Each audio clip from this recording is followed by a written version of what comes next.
The day the Council saw humanity's hunter mode awaken. Fully final.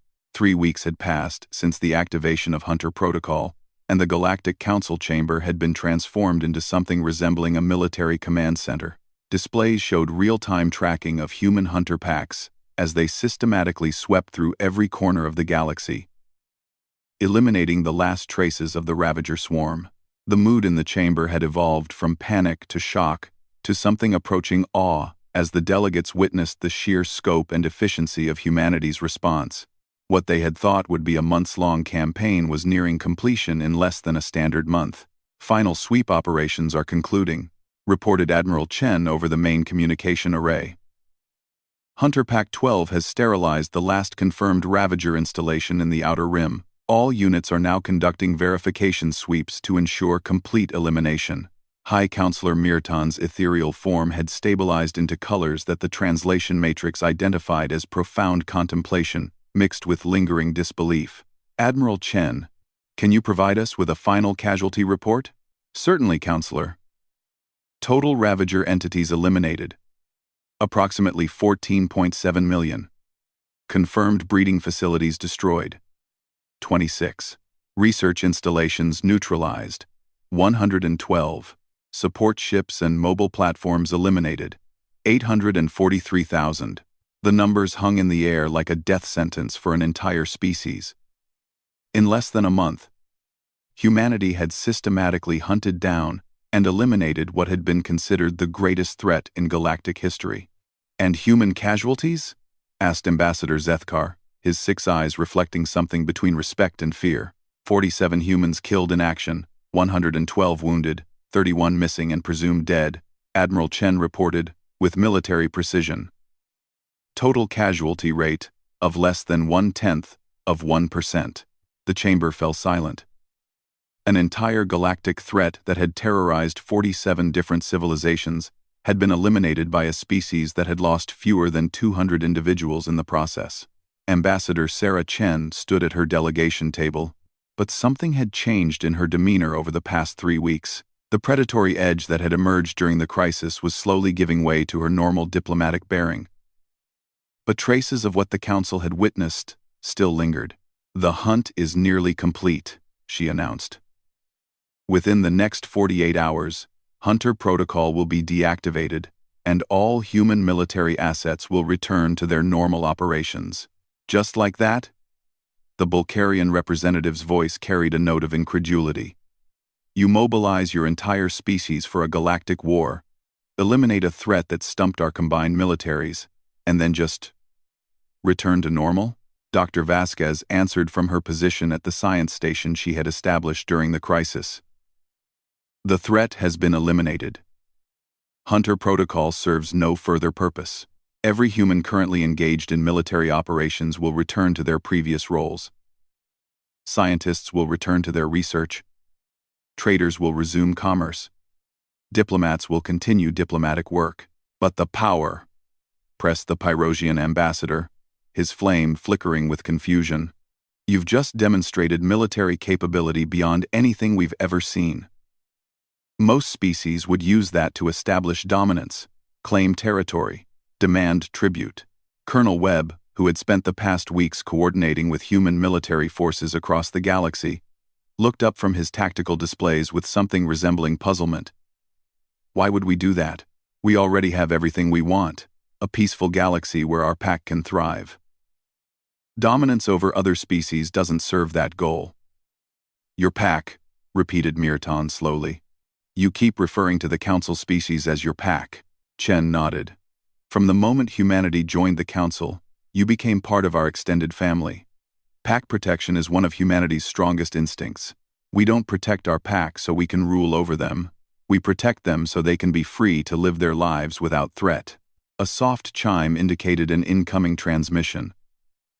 The display filled with an image that perfectly captured what humanity had accomplished over the past 3 weeks. It showed a human science vessel orbiting a world that had been completely stripped bare by the Ravager swarm. No life, no atmosphere, just a dead rock floating in space. This is Dr. Patel aboard the research vessel Renaissance, came the transmission. We've completed atmospheric reconstruction on the Kepler-7 colony world. Preliminary ecosystem seeding is beginning now. The image shifted to show human ships deploying what appeared to be massive atmospheric processors and biological seeding pods toward the dead planet. We're not just eliminating the Ravagers, Dr. Vasquez explained to the stunned delegates. We're reversing the damage they caused. Every world they stripped will be restored. Every ecosystem they destroyed will be rebuilt. That's impossible, breathed the Aquarian delegate. Planetary restoration on that scale would take centuries and resources that dwarf entire star systems. For most species, yes, Chen agreed. But humans have been modifying planetary environments since before we left our homeworld. We've also been preparing restoration protocols for the past 3 years, just in case something like this happened. Ambassador Zethkar leaned forward, his expression intense. You've been preparing to repair entire worlds for 3 years? How could you possibly have anticipated this specific threat? Colonel Webb answered matter-of-factly. We didn't anticipate the Ravager swarm specifically. We prepared for any threat that might cause widespread planetary damage. Human contingency planning tends to be very comprehensive. Comprehensive enough to restore 17 dead worlds? The crystalline collective representative's geometric form shifted into patterns that indicated severe confusion. Comprehensive enough to restore every world in the galaxy if necessary, Dr. Vasquez replied. Humans don't make plans for partial solutions. When we prepare for planetary restoration, we prepare to restore all planets that might need it. The transmission from Dr. Patel continued, showing time-lapse imagery of the dead world, beginning to show signs of atmospheric development. Clouds were forming in what had been empty sky, and the first traces of blue were beginning to appear where there had been only the black of space. How long will complete restoration take? Asked Mirtan. For Kepler-7, approximately 18 standard months until the ecosystem is self-sustaining. Another 6 months until it's ready for recolonization, Dr. Patel reported. We're using accelerated terraforming techniques that compress natural ecosystem development by a factor of several thousand. You're talking about technology that's generations ahead of anything in the Council databases, the Etherian counselor observed. Technology we developed specifically for pack protection scenarios, Chen explained. Humans have always understood that true security means being able to recover from any possible disaster. We don't just prepare to defeat threats. We prepare to rebuild everything those threats might destroy. Another transmission came through. This one showing multiple human fleets throughout the galaxy. But instead of the predatory hunting formations they had witnessed during the combat phase, the ships were now arranged in what appeared to be massive construction and restoration operations. This is Admiral Rodriguez, of the Reconstruction Fleet, came the new transmission, reporting successful completion of infrastructure restoration in the Centauri Trade Hub. All stations are now operational and ready for normal commerce. Moving to the next site on the priority list. You have a separate fleet for reconstruction? Zethkar's voice carried a note of amazement. Webb nodded. Humans plan for complete operations. Hunter packs eliminate threats. Science Corps studies and sterilizes dangerous materials. Reconstruction fleets rebuild damaged infrastructure, and restoration teams repair ecological damage. Every aspect of threat response is covered. And after all this is complete? Asked the Bulgarian representative. After all this is complete, the galaxy returns to normal, Chen said simply. Except now every species in the Council has seen what happens when someone threatens our pack. We're hoping that knowledge will serve as a deterrent to future threats. The chamber fell into contemplative silence as the delegates absorbed the full scope of what they had witnessed. Humanity had not only eliminated what might have been the greatest threat in galactic history, but they were now systematically repairing all the damage that threat had caused. Ambassador Chen, Mirtan said slowly, I need to ask a question that I believe is on every delegate's mind. Given what we've witnessed over the past 3 weeks, what assurance do the Council species have that humanity won't someday decide we are the threat that needs to be eliminated? Chen turned to face the High Counselor directly, and her expression was serious but not threatening. Counselor, in the 3 years since we joined the Council, have we ever shown territorial ambition? Have we ever demanded resources we weren't willing to trade for? Have we ever used force to settle disputes? Have we ever shown any indication that we see other species as anything but valued pack members?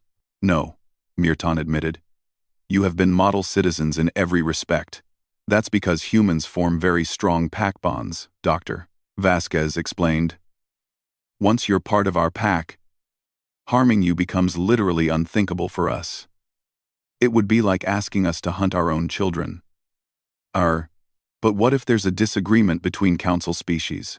Pressed Zethkar. What if one member attacks another? Whose side do humans take? Webb answered with the confidence of someone who had clearly thought through this scenario many times. Humans mediate pack disputes. We don't take sides.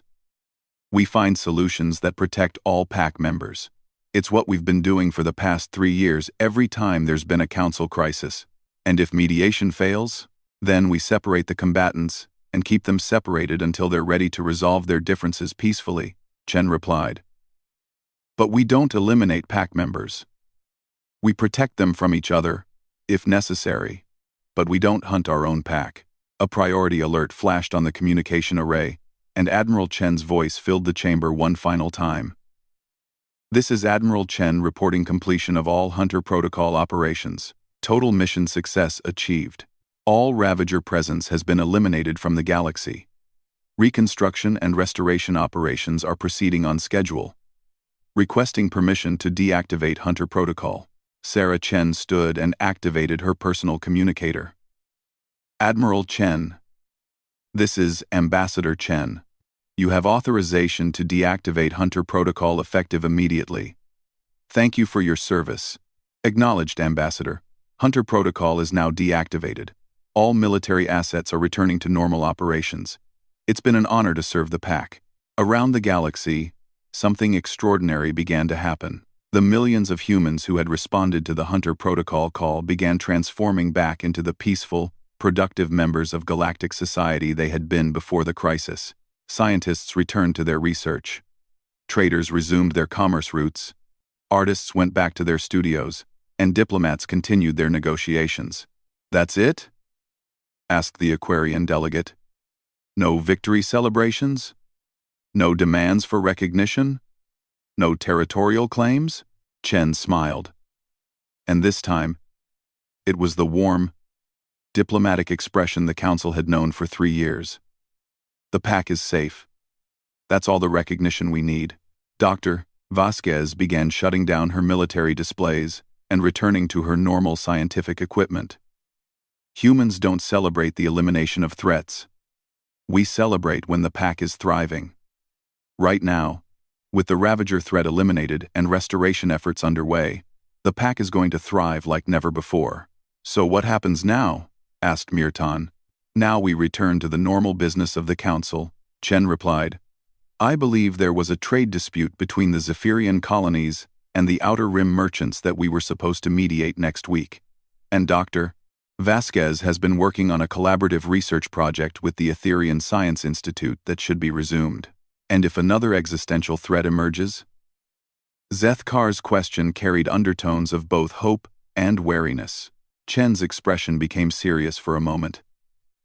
Then Hunter Protocol activates again, and we eliminate that threat too. But we're hoping that won't be necessary. Word tends to spread quickly in the galaxy when an entire species gets completely eradicated. Hopefully, any future hostile forces will decide that picking a fight with the Council isn't worth the risk. Colonel Webb was already packing up his tactical equipment. The most effective deterrent to future threats is the knowledge that attacking the Council means dealing with humanity in full hunter mode. Most hostile species prefer targets that can't fight back effectively. So this was all a demonstration? The Pyrosian ambassador seemed almost offended by the idea. No, Chen replied firmly. This was pack protection. The demonstration was just a side effect. But now, every species in this region of the galaxy knows that the Council isn't just a collection of individual civilizations. It's a pack under human protection. As the delegates began to process the full implications of what they had witnessed, one final transmission came through. This time it showed a restored planet, green, blue, and white, with cities beginning to be rebuilt and ships arriving with colonists ready to resume their lives. This is Colony Director Martinez, reporting successful completion of restoration operations on New Geneva, came the transmission. The planet is ready for full recolonization. Estimated population capacity: 12 million beings. All species, welcome. The chamber looked at the image of a world that had been completely dead just 3 weeks earlier, now restored to full habitability and ready to support millions of lives. "How many worlds will you restore?" asked Mirtan. "All of them," Dr. Vasquez answered simply. "Every world the Ravagers damaged will be restored to full habitability. Every ecosystem they destroyed will be rebuilt. Every life they took will be honored by ensuring that life flourishes again where they brought death. That's the human way," Chen added. "We don't just eliminate threats. We make sure those threats leave the galaxy better than they found it." As the council session began to wind down, the delegates realized they were witnessing something unprecedented in galactic history. Not just the elimination of an existential threat, but the emergence of a new paradigm for galactic civilization. The galaxy now had a protector species, one that asked for nothing in return except the right to consider everyone part of their extended pack. And as the past 3 weeks had demonstrated, threatening that pack was the last mistake any hostile force would ever make. Ambassador Chen gathered her materials, preparing to return to the normal diplomatic routine that had been interrupted by the crisis. "If there are no further questions, I believe we can adjourn this emergency session and return to normal council business." "Just one more question," Zethkar said quietly. "Are there any other protocols we should know about? Any other aspects of human nature that might surprise us in the future?" Chen paused and exchanged glances with her colleagues. For a moment, something flickered in their expressions, a hint of depths that even the past 3 weeks hadn't fully revealed. "Humans have many protocols," she said carefully. "Hunter protocol is just what activates when the pack is threatened. But you don't need to worry about the others. Those only activate in much more extreme circumstances." "What could be more extreme than an existential threat to the entire galaxy?" asked Mirtan. Chen smiled, and for just a moment, the delegates glimpsed something in that smile that suggested the Ravager swarm had only seen a fraction of what humanity was capable of when truly motivated. "Let's hope you never have to find out," she said softly. As the delegates filed out of the chamber, returning to their homeworlds with reports that would reshape how their species viewed both humanity and their place in the galaxy, one truth had become crystal clear: the galaxy was under new management. And that management had just demonstrated that it took pack protection very, very seriously.